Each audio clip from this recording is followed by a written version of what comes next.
The cat and mouse in partnership.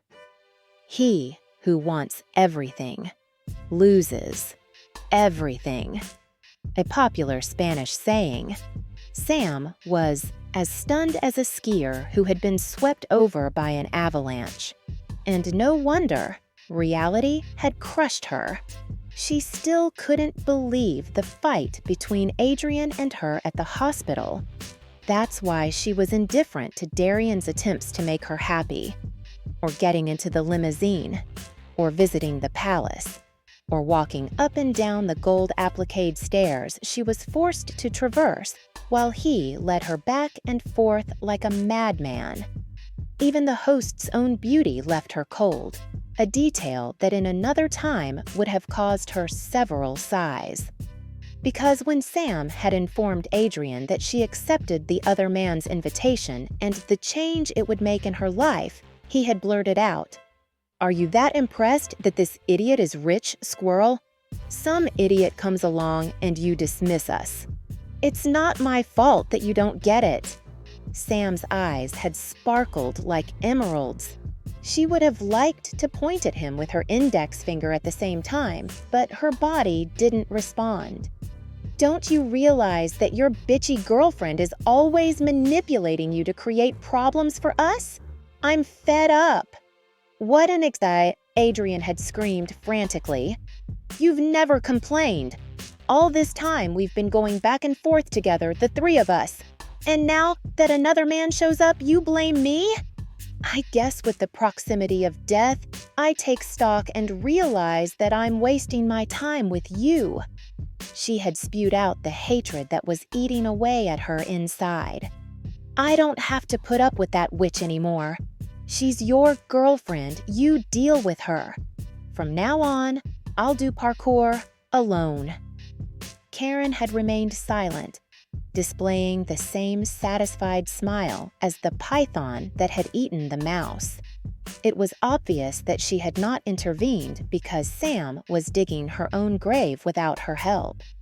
And only now, when this rich idiot shows up, you realize that Karen is bothering you? Adrian had looked astonished. Remember the saying, "He who wants everything loses everything." What nonsense! I lost everything 4 years ago because of the incident. Anyone would have noticed the pain in her voice, even Darien, but the friend hadn't noticed it. He had only taken it as another recrimination that added to the previous ones. "Do whatever you want, Samantha." He had grabbed Karen by the arm and dragged her to the door. She had resisted and had fixed her gaze on Darien to rescue her, although Adrian had not noticed. "I am washing my hands." The billionaire brought her back to the present by exclaiming, "Our photo is taking the internet by storm. People keep commenting and liking it. Your friend's name is Adrian Potter, right? I think I even got a friend request from his profile." "Yes, that's his name," Sam confirmed, puzzled. "Admit it, Samantha. It was a great idea to make him jealous." And he hugged her affectionately. "My plan is brilliant." Despite the success of the initiative, it was hard for her to stop dwelling on the last argument with Adrian, but she made a colossal effort to focus on what her host was saying. He had taken care of her in the hospital for 4 days without anyone's help and had been very generous in offering her a new horizon. So she focused her gaze on her phone and saw that everyone had something to say about the photo of the two of them about to kiss. It was incredible. She had 5,000 friends who always acted passively towards her pictures and statuses. Now, however, Darien Ferrars' popularity had stirred them up just like a disturbed wasp nest. "It's true!" she exclaimed, surprised. "And we only posted it a quarter of an hour ago. Wait a couple of days and you'll see our phrase become a trending topic. Anyway, Darien, I confess that I still don't quite understand what use this will be to me." The girl hesitated again. "Oh, Samantha, you're so slow when it comes to dealing with your friend." and he grabbed her hand again and led her up the stairs towards the bedrooms. If she continued to follow his pace, she would end up as scrawny as some models. Keeping up was as challenging as running a marathon. "I have to take this off." He pointed to his suit. "And I'm going to take a shower. Come with me so we won't have to interrupt the conversation." The man crossed the threshold of his bedroom. It was blue like hers, though twice as big. He sat her down on the huge square bed while he stood face to face with her to explain. "Our goal is to get Lanky to leave that horrible woman, right? So, focus, Samantha." As he said this, he removed his bow tie and unbuttoned his shirt. "Don't get distracted from our goal." "Is he planning to strip in front of me?" she wondered, surprised. Because Darien spoke as if the situation was the most normal thing in the world. "In my opinion, the best thing is a quick shock plan.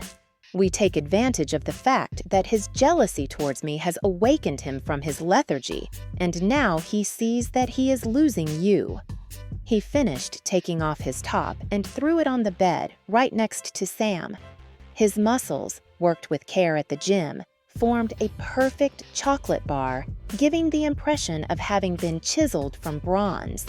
Moreover, his broad back gave him the perfect frame to show off. To Darien's credit, it was clear from a mile away that he was not trying to seduce her, but rather he was behaving naturally. From the little she knew him, she realized that he was a man who could never stay still.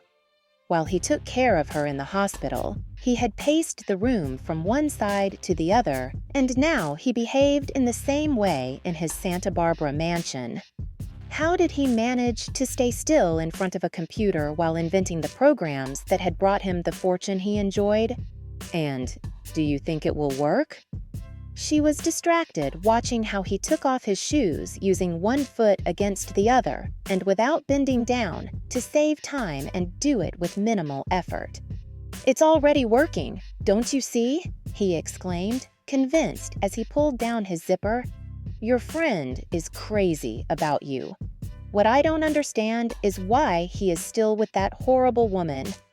Darien pulled down his pants and was left in a pair of light gray boxer shorts, which showed off his ample package. He left nothing to the imagination. Sam felt the blood rush to her cheeks, but she forgot her embarrassment and looked at the shaved, tanned body in front of her. He looked like the actor who had fascinated her as a teenager, and whose magazine clippings she used to paste on her bedroom walls. At night, it felt as though he materialized and jumped right into her arms to accompany her in her nocturnal dreams. "When I was 15, we hooked up. I think he didn't like my kiss, and that's why he broke it off right away. He used my age as an excuse and that he was committing a crime, but it was all lies." Darien arranged the clothes he had taken off on the dresser, and Sam noticed that his buttocks, so muscular, were hard as a rock. And a few days later, he started dating Karen. Thank goodness he stopped stripping, she thought, relieved. That explains everything." Darien approached her, unaware that his male attributes were at the level of her nose. "Haven't you thought that he was really trying to do the right thing? It's clear that he's a serious person. I'm sure he felt that his attraction to you was getting out of control. And he started the relationship with Karen to put her in the middle and avoid the temptation that you posed to him. The logical thing was to stay away from you, but he couldn't. Don't forget that California law sets the age of valid consent at 18. And why didn't he leave her when I turned 18? She countered logically. "He never made advances towards me again, and I'm 19 now." Darien placed his hands on his underwear and began to pull it down. When the redness in her face was about to burn her and his boxer shorts gave way to a thick, dark brown bush of hair, she realized what he was doing and apologized. "I'm sorry." And she left the room, heading towards the bathroom. "Thank goodness, I almost saw the tip of his cucumber," she thought, relieved. "I thought the striptease would be all." But Darien came back with a plush towel to cover himself and explained, "Now we have to move down the path of jealousy." He nodded his head up and down while placing the tiny towel around his waist. "If Max offers you a job as a model, it would be a great thing for the good of our cause, if you accepted it." "But I am a library assistant. I know nothing about fashion." Darien took off his boxer shorts under the plush towel. He was holding it so precariously that it might fall to the floor at any moment, and she was tempted to hold it up. It would be shocking for a virgin like Sam to experience his male attributes firsthand.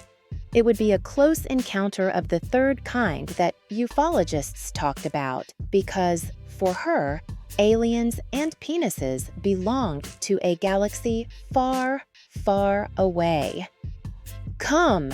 He grabbed her arm and led her into the bathroom with him.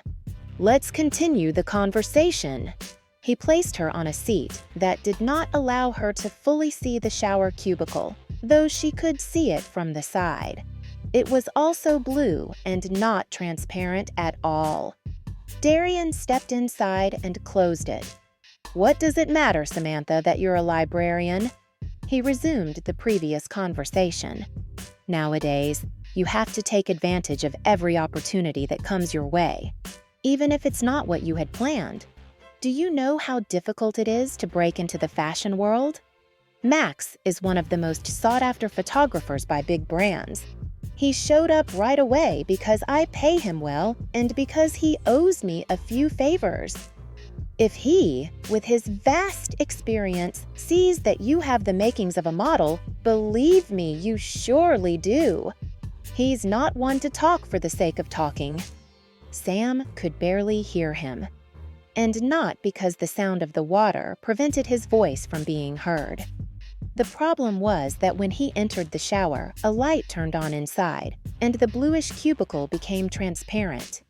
Through it, she could see every detail of Darien's body: the strong swimmer's back dotted with drops, the athlete's firm and soapy buttocks, the well-proportioned waist, the muscular legs. She inhaled the masculine, citrus scent that the shower gel gave off. Then she closed her eyes. She thought she was walking along a narrow path surrounded by lemon trees and resisted the temptation to run her hands over them to know what it felt like to touch them.